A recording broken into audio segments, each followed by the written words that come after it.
masih masa dengan fitnah ya. Tapi video ini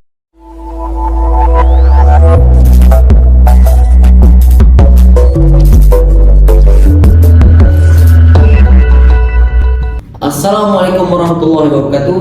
Kembali lagi pada channel saya Nur Ahmad Solihin. Saya sebagai host pada hari ini yang bernama Nur Ahmad Solihin Muhammad. Hari ini saya akan membuat ingin membuat video podcast bersama rakan-rakan saya daripada Universiti Malaysia Kelantan. Okey, hari ini kami ingin membicarakan tentang kebaikan dan keburukan Facebook terhadap masyarakat. Okey, saya alihkan isi kebaikan kepada Cik Rizmi dan isi keburukan kepada Cik Udan. Boleh? Boleh. Okey. Cik Rizmi, sila perkenalkan diri Cik Rizmi dan beri sedikit pendapat tentang kebaikan Facebook terhadap masyarakat. Okey. Terima kasih Cik Aiman. Saya Muhammad Kuan Rizmi bin Abdul Razak. Okey, hari ini saya akan bercakap mengenai kebaikan Facebook. Kebaikan Facebook yang kita boleh lihat adalah dapat menambahkan ilmu pengetahuan. Seperti yang kita tahu, Facebook mempunyai rangkaian yang meluas di seluruh dunia.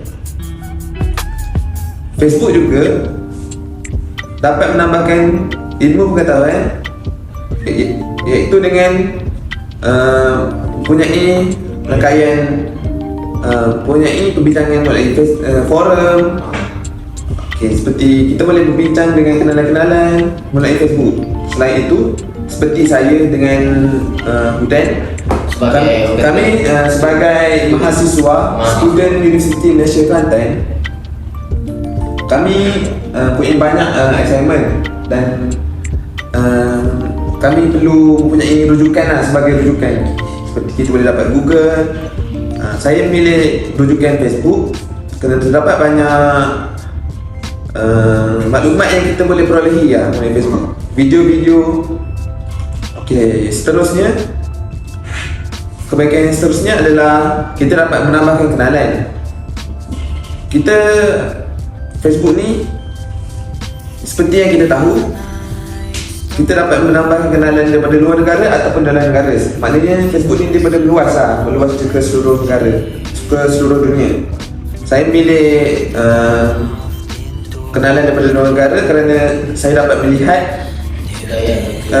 warisan kebudayaan mereka, cara pemakaian makanan, isu semasa di negara tersebut. Okey, faham. Okey. Itu saja pendapat saya punya pendapat mengenai Facebook. Okey, terima kasih Cik Rizmi. Okey, beralih pula kepada Cik Udan, iaitu tentang keburukan Facebook. Okey, terima kasih Mat. Cik Aiman. Nama saya Muhammad Udan Sazwan bin Roslan. Okey, antara keburukan Facebook ni kita dapat lihat melalui pembajaran massa.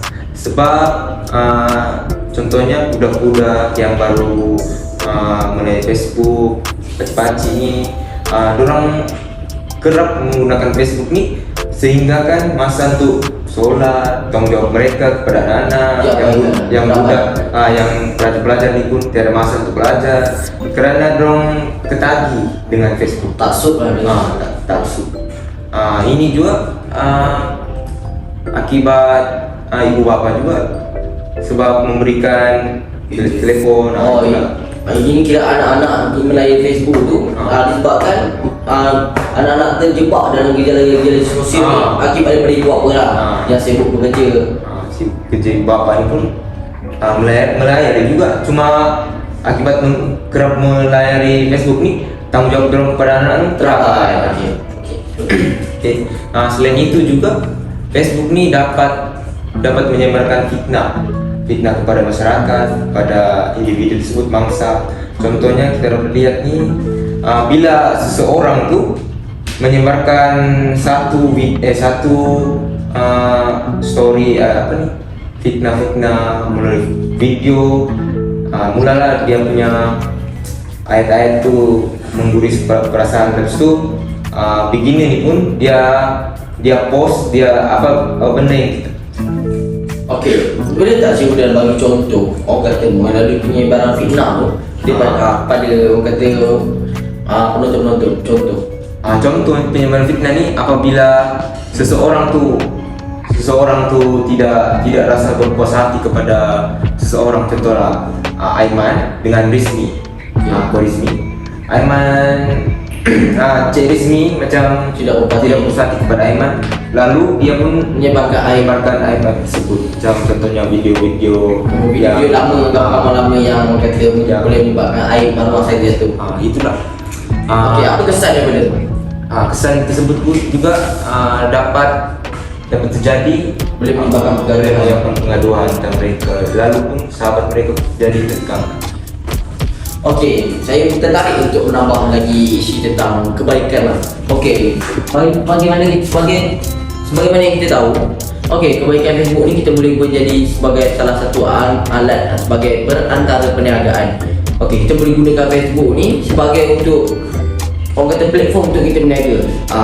Seperti yang semua kita tahu juga, kita sekarang ni dalam dunia moden ni pada abad ke-21 ni, kita menggunakan Facebook ni untuk berniaga secara online. Kita boleh berniaga secara online di Facebook dengan membuat liputan secara langsung dengan berniaga. Okey, daripada kesan daripada itu, kita boleh menjimatkan kos perbelanjaan. Contohnya, kita tidak perlu membuka kedai ataupun syarikat. Itu telah menyebabkan pembaziran. Okey.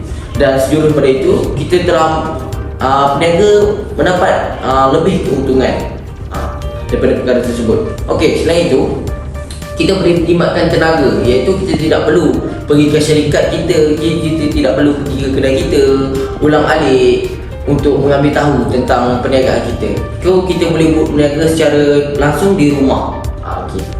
Okey, Cik Rizmi, boleh tak bagi sedikit nasihat sikit? Okey, terima kasih Cik Aiman. Nasihat saya, gunalah Facebook sebaik mungkin. Kerana Facebook ni kalau kita guna untuk baik, dia akan jadi baik. Jika kita guna untuk keburukan, kita akan dapat keburukan. Okey, balik ke Cik Aiman. Cik Indah, nasihat saya,